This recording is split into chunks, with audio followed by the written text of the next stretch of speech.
17 kabanata. Pagkaraan ng 6 na araw, isinamin ni Jesus si Pedro at ang magkapatid na Santiago at Juan at sila'y umakyat sa isang mataas na bundok. Habang sila'y naroroon, nakita nilang nagbagong anyo si Jesus.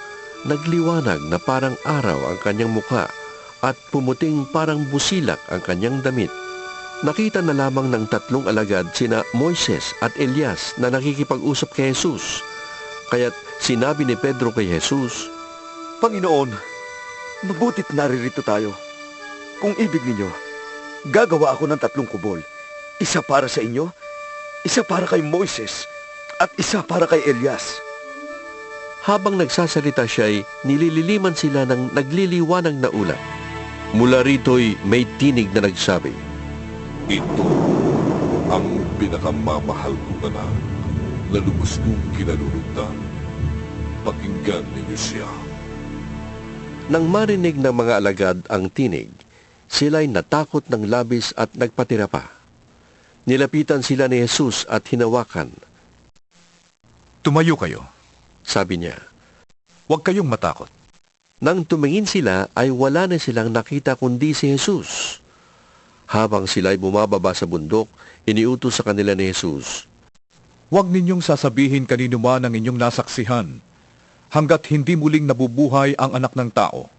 Tinanong siya ng mga alagad, Bakit po sinasabi ng mga tagapagturo ng kautusan na dapat munang pumarito si Elias?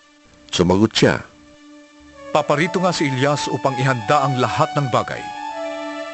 At sinasabi ko sa inyo, pumarito na si Elias, ngunit hindi siya nakilala ng mga tao. At ginawa nila kay Elias ang gusto nila.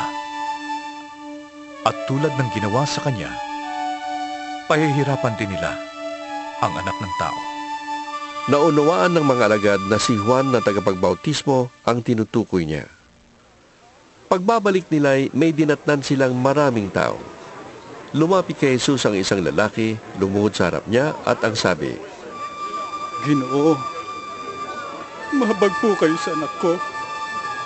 Siya po'y may epilepsya at lubang nahihirapan kung sinusumpo. Madalas po siyang mabuwal sa apoy o kaya mahulog sa tubig.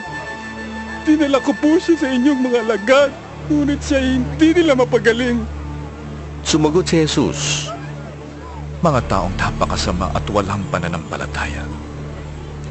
Hanggang kailan ako dapat manatiling kasama ninyo? Hanggang kailan ko kayo pagtitiisan?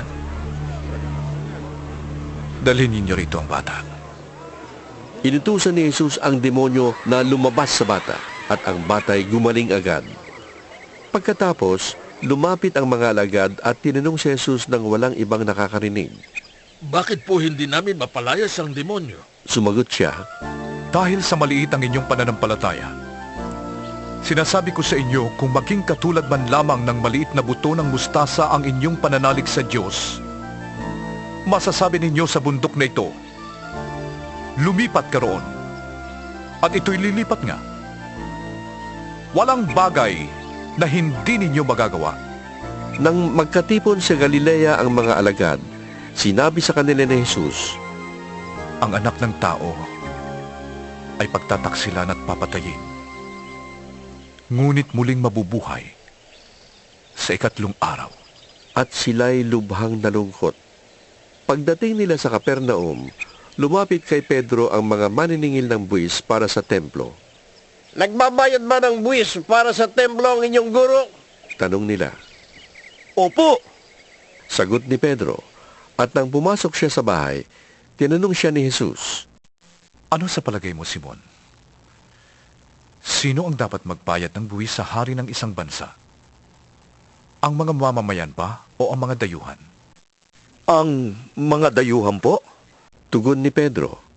Sinabi ni Jesus, Kung gayon, hindi dapat magbayad ang mga mamamayan. Gayunman, para wala silang masabi sa atin, pumunta ka sa lawa at mamingwit ka. Kunin mo ang unang isdang mahuli mo.